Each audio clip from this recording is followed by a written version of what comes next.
मेरा नाम प्रिया है। मेरी उम्र 15 साल है। मैं अपने मम्मी-पापा और भाई के साथ रहा करती थी।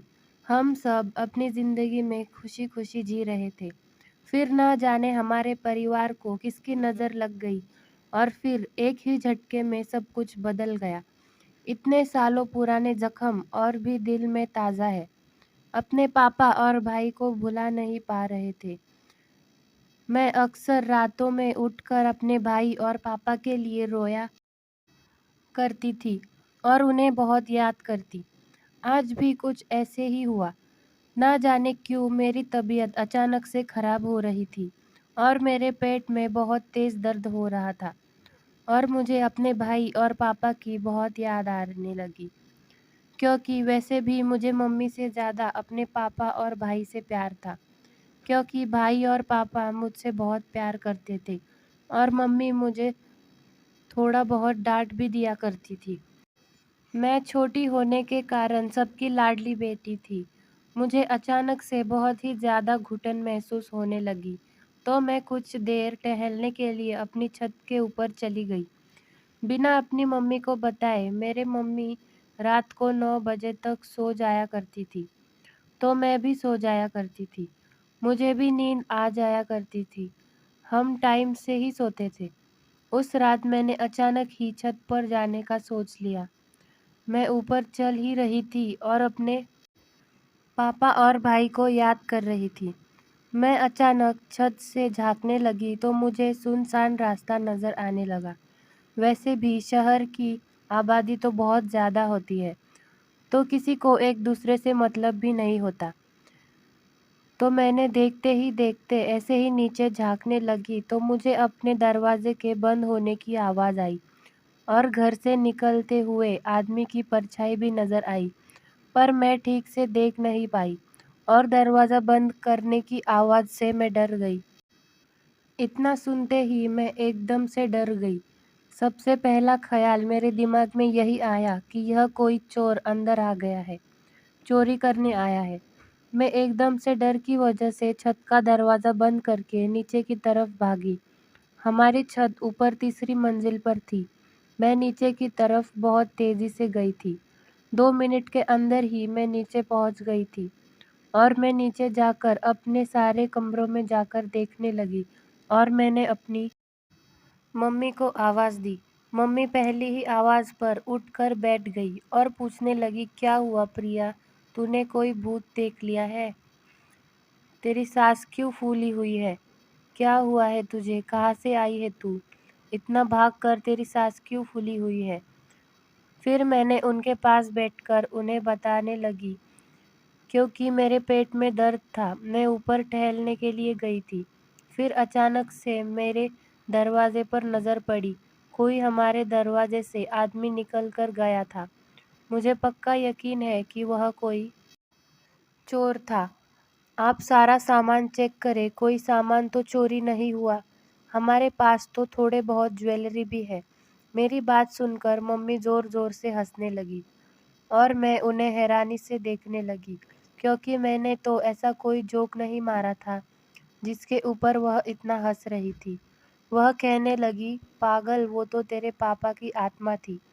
वह तो तेरे और मेरा हाल पूछने आए थे। जैसे ही उन्होंने यह बात मुझे बताई तो मैं एकदम से हैरान रह गई।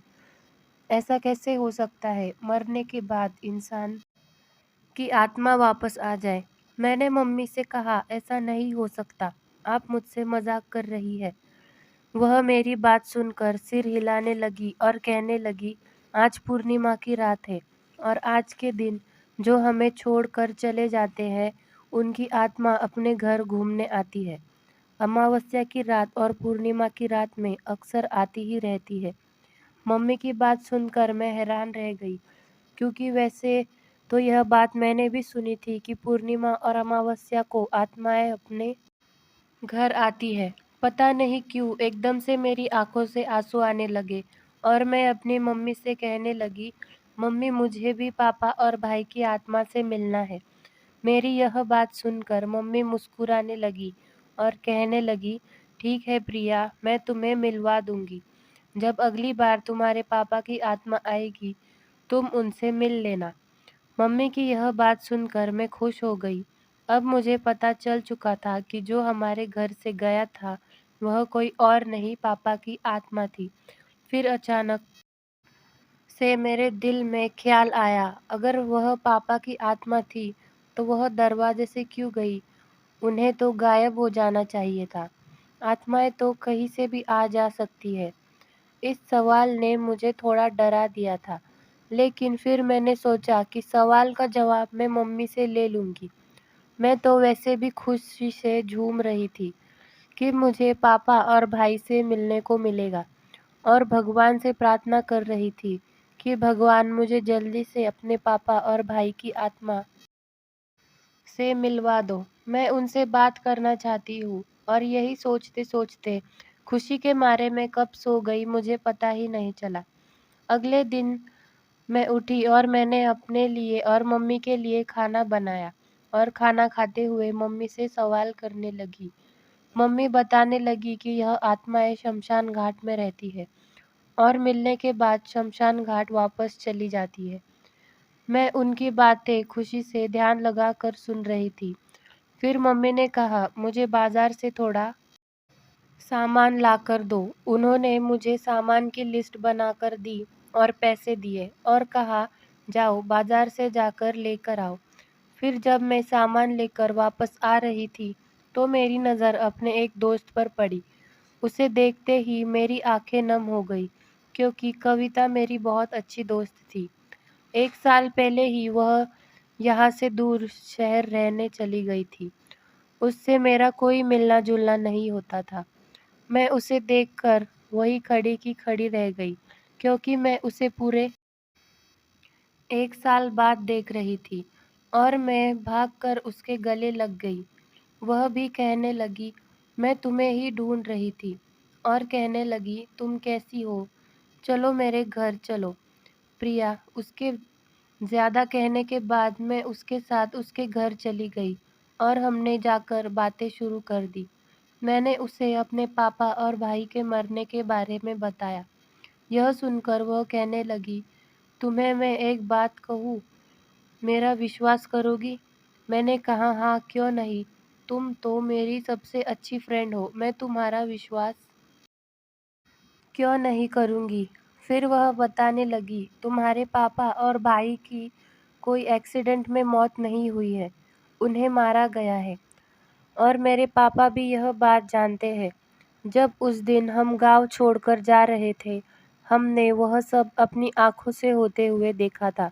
वह कोई औरत थी जो तुम्हारे भाई और पापा को मार रही थी।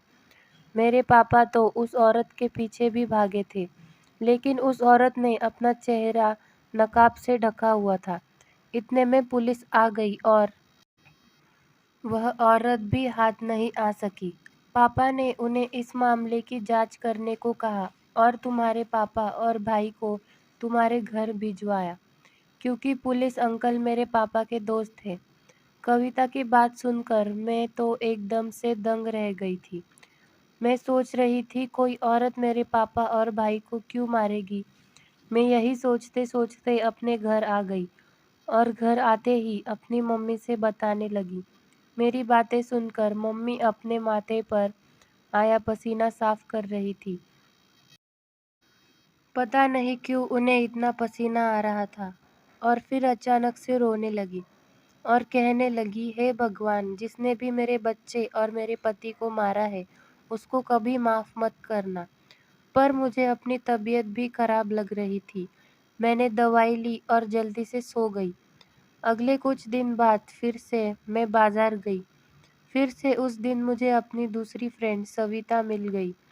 पता नहीं क्यों वह मुझे अजीब-सी नज़रों से घूर-घूर कर देख रही थी।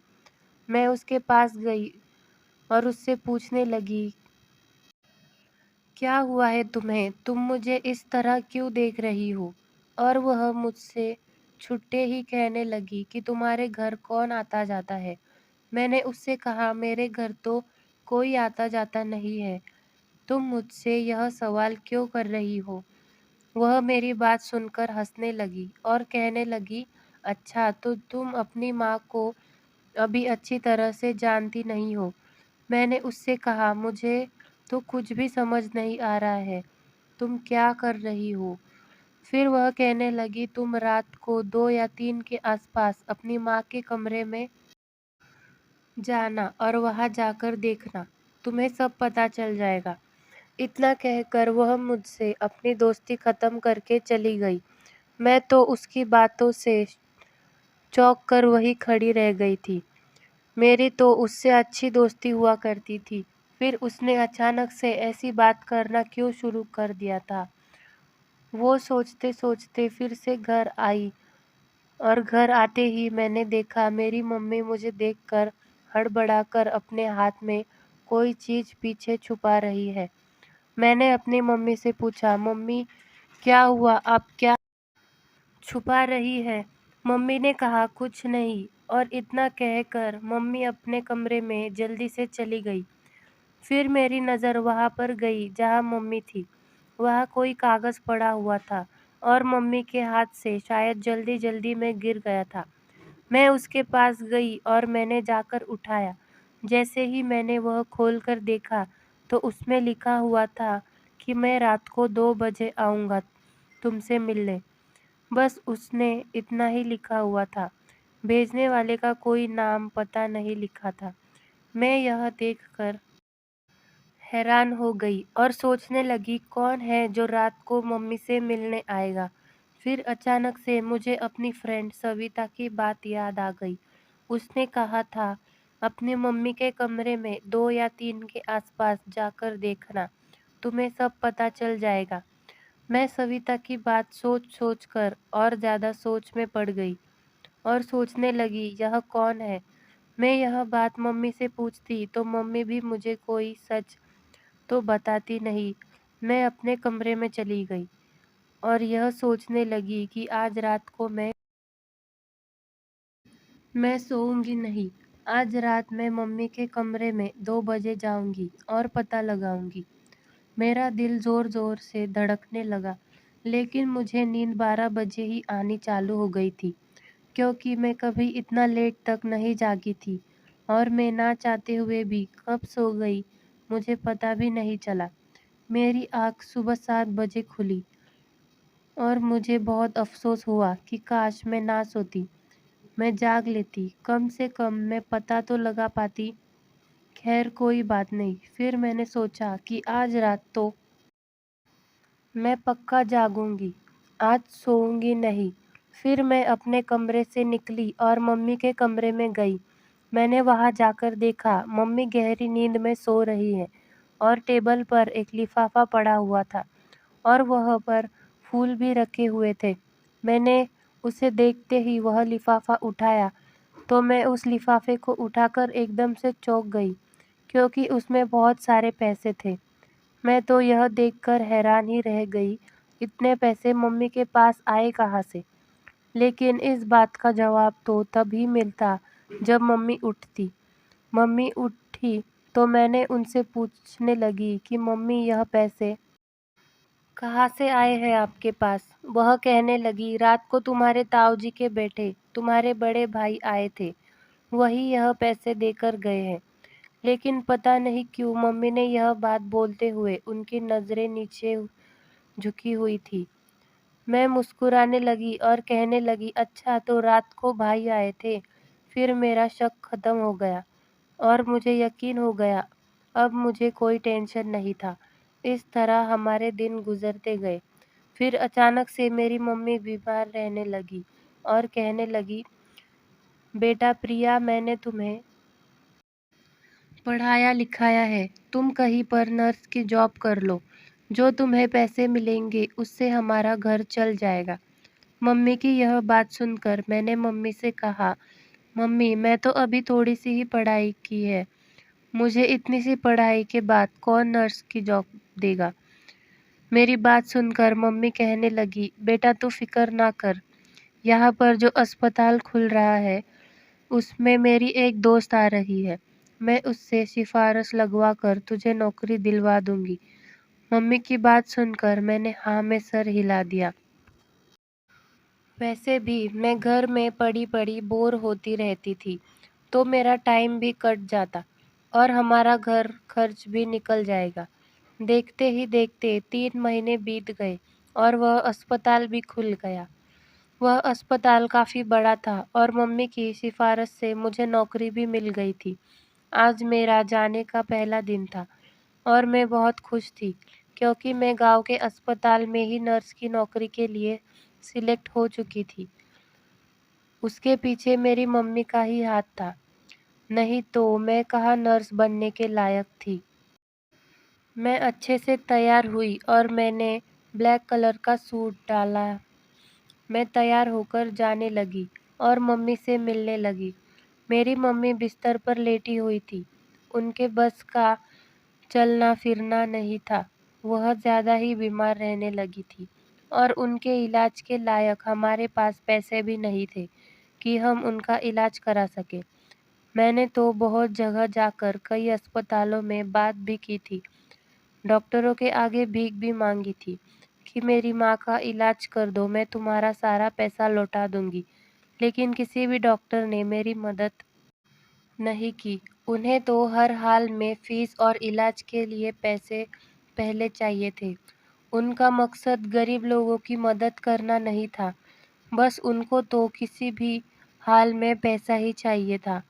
पर जो भी हो, मैं अस्पताल आ गई, लेकिन मुझे ऐसे लोगों से शुरू से ही नफ़रत थी और सोच रही थी जो भी मुझे पैसे मिलेंगे, उससे मैं अपनी मम्मी का अच्छे से इलाज कर पाऊँगी, क्योंकि मैं उनको अच्छी और सेहतमंद देखना चाहती थी। मैं हॉस्पिटल पहुँची और मम्मी के दोस्त के पास पहुँच गई। उन्होंने मेरी बात एक लेडी डॉक्टर सानिया से करा दी, क्योंकि मुझे डॉक्टर सानिया के साथ ही रहना था। डॉक्टर सानिया बहुत खड़ूस और मुझसे उम्र में बड़ी थी। वह मुझे बिल्कुल भी अच्छी नहीं लगती थी, लेकिन कुछ भी हो, मुझे उनके साथ ही रहना था।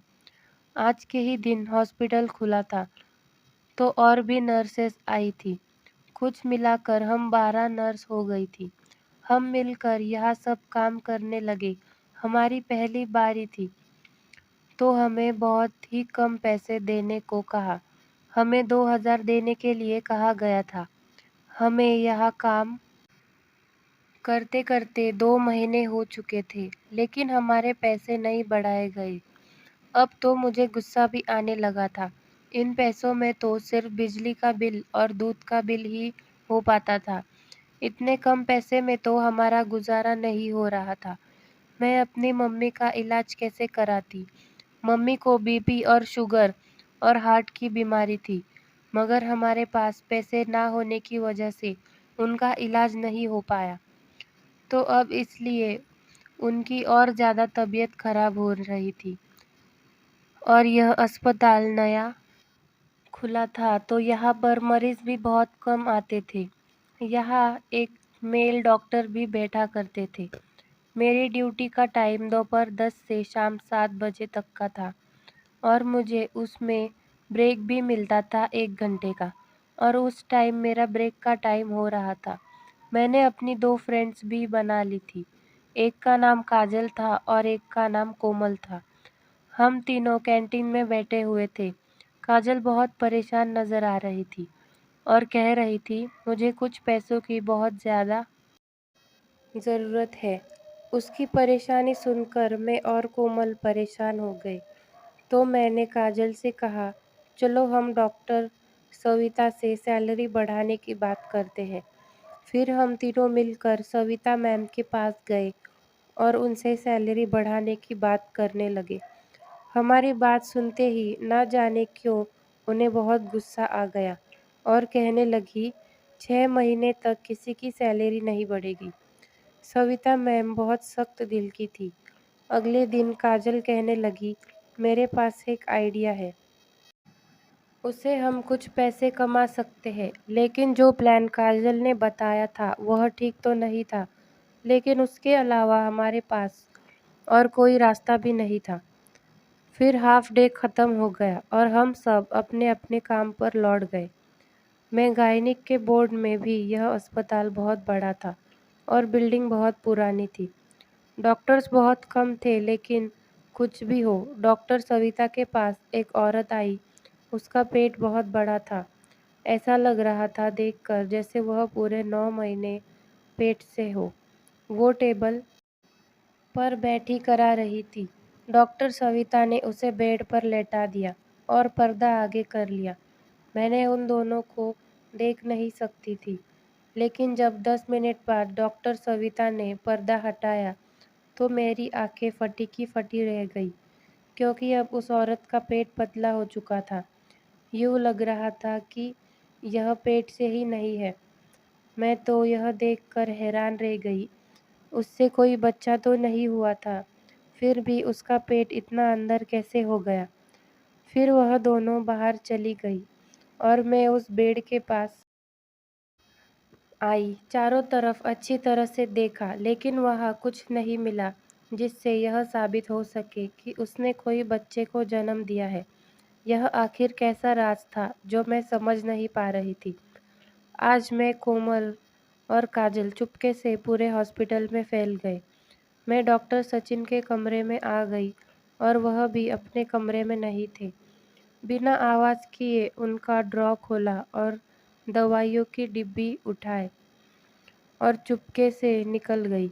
और वह डिब्बा हमने काजल को दे दिया और काजल ने कहा, मैं यह डिब्बा अपने अंकल को दे दूंगी।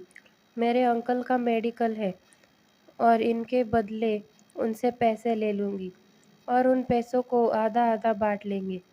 यह सुनकर मैं तो बहुत खुश थी। आज मैं जब घर पहुंची तो मेरी मम्मी ने अपने रूम का दरवाज़ा बंद किया हुआ था। मैंने दरवाज़ा खटखटाया तो मम्मी के रूम से किसी लड़के की रोने की आवाज़ आ रही थी। मैं परेशान हो उठी और मम्मी को आवाज़ देने लगी।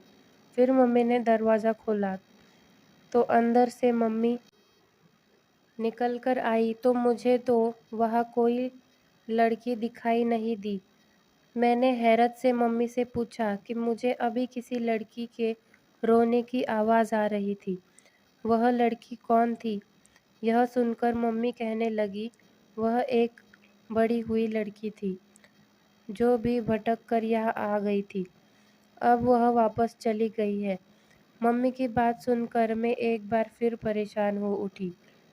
आज मैं मम्मी से पूछने लगी, मम्मी आप पापा की आत्मा क्यों नहीं आती? मैं तो उनका कब से इंतज़ार कर रही हूँ और उनसे मिलना भी चाहती हूँ। मम्मी कहने लगी, बेटा प्रिया, पापा की आत्मा आती है। जिस टाइम आती है तुम उस टाइम सोई हुई होती हो।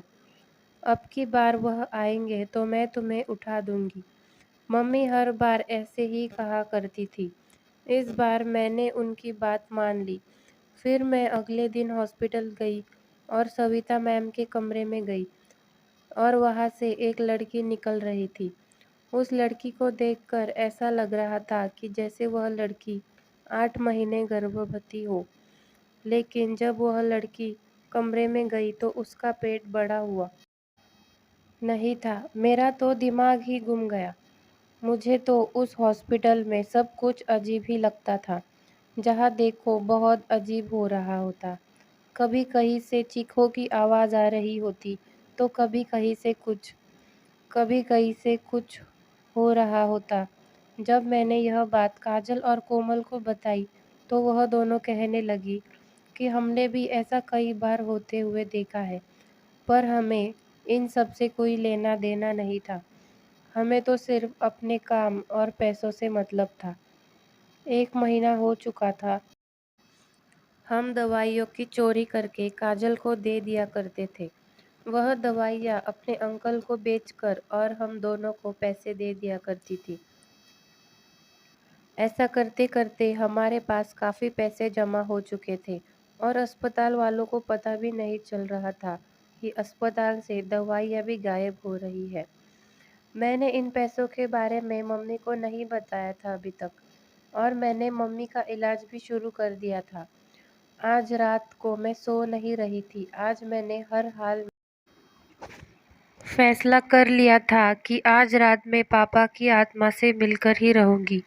रात के 2 बज रहे थे और मैं चुपके से मम्मी के कमरे में चली गई।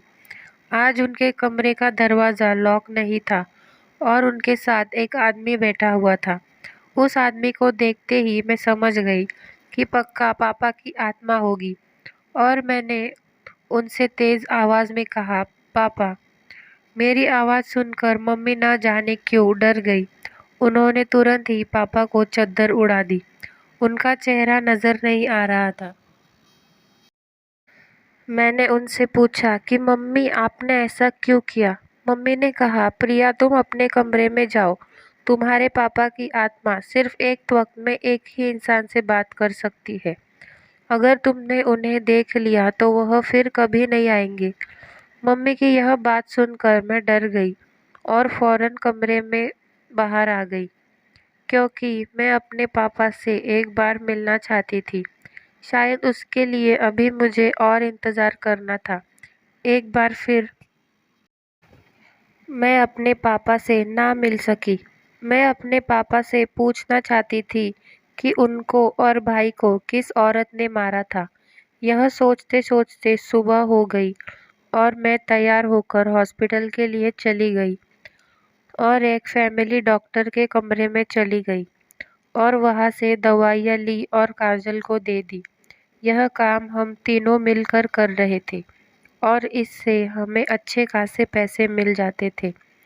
अगले दिन फिर मैं डॉक्टर मालिक के कमरे में गई। वह उम्र में मेरे मम्मी की उम्र के थे। चोरी छुपे मैं कमरे में आ गई। उस टाइम कमरे में कोई नहीं था। डॉक्टर मालिक भी कमरे में नहीं थे। मैं दवाइयों का बॉक्स खोलने लगी। उस वक्त मुझे किसी के कदमों की आवाज़ आने लगी। ऐसा लग रहा था जैसे कोई कमरे की तरफ आ रहा है।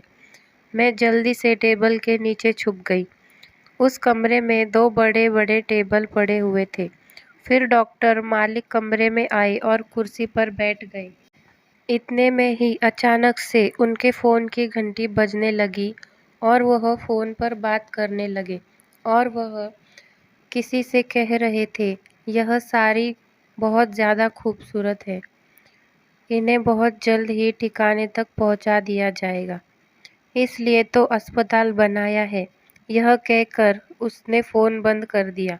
मैं तो डर से कांपने लगी। यह अस्पताल नहीं, गलत कामों का अड्डा था। मुझे तो कुछ दाल में काला लग रहा था और अब इस रात से पर्दा उठ चुका था। पर जो भी हो, मैंने जो दवाइयों का डिब्बा उठाया था, मैं उसे खोलने लगी तो मैं उसे खुलते ही देखकर दंग रह गई, क्योंकि उसमें एक फ्रेम था। उस फ्रेम में डॉक्टर मलिक और मेरी मम्मी की फ़ोटो थी। यह देखकर तो मेरी जान ही निकल गई। मैं तो डर की वजह से पहले से ही काँप रही थी। मैं सोचने लगी कि इतनी बुरी सोच वाले डॉक्टर से मेरी मम्मी का क्या रिश्ता हो सकता है। मैं सोच ही रही थी कि इतने में डॉक्टर मलिक उठकर कमरे से चले गए। जैसे ही वह गए, मैं बाहर निकली, पर मेरी हालत ऐसी थी, अगर काटो तो खून की जगह पानी ही निकलेगा। इधर उधर बिना देखे ही मैं हॉस्पिटल से निकल गई। अभी दोपहर ही हो रही थी।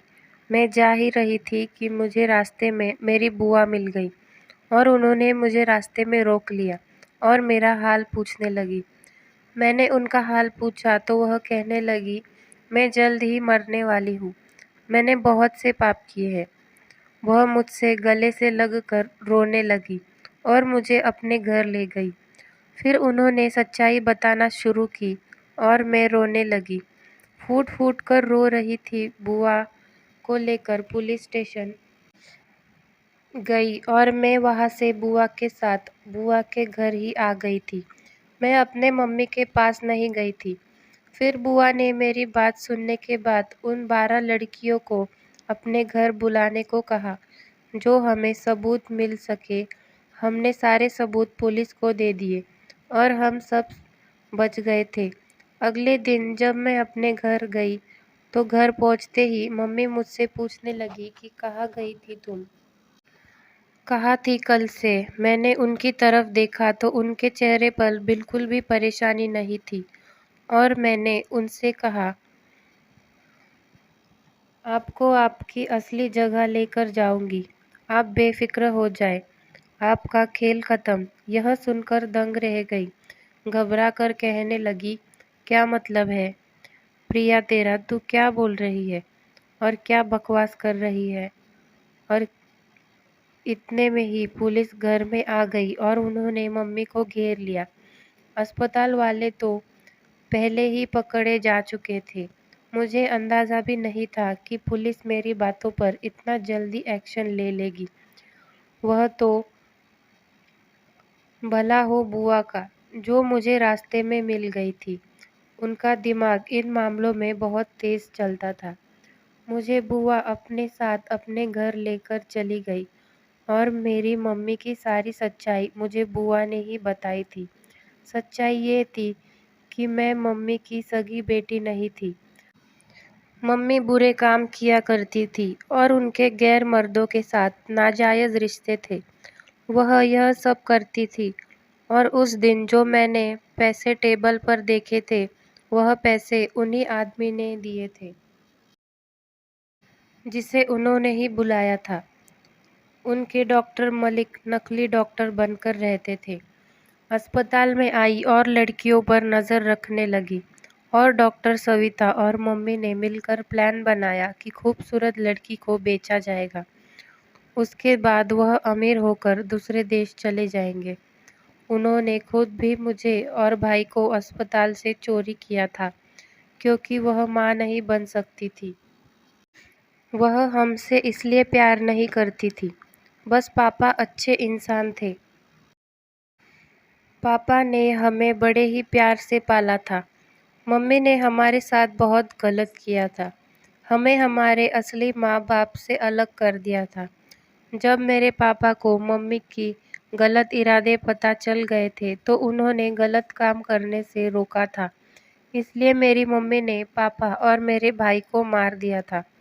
डॉक्टर सविता असल में डॉक्टर थी, लेकिन वह पैसों के लिए गलत काम किया करती थी और बुआ ने मेरी शादी अपने फ्रेंड के बेटे के साथ करा दी और आज मैं बहुत खुश हूँ और अपनी ज़िंदगी जी रही हूँ।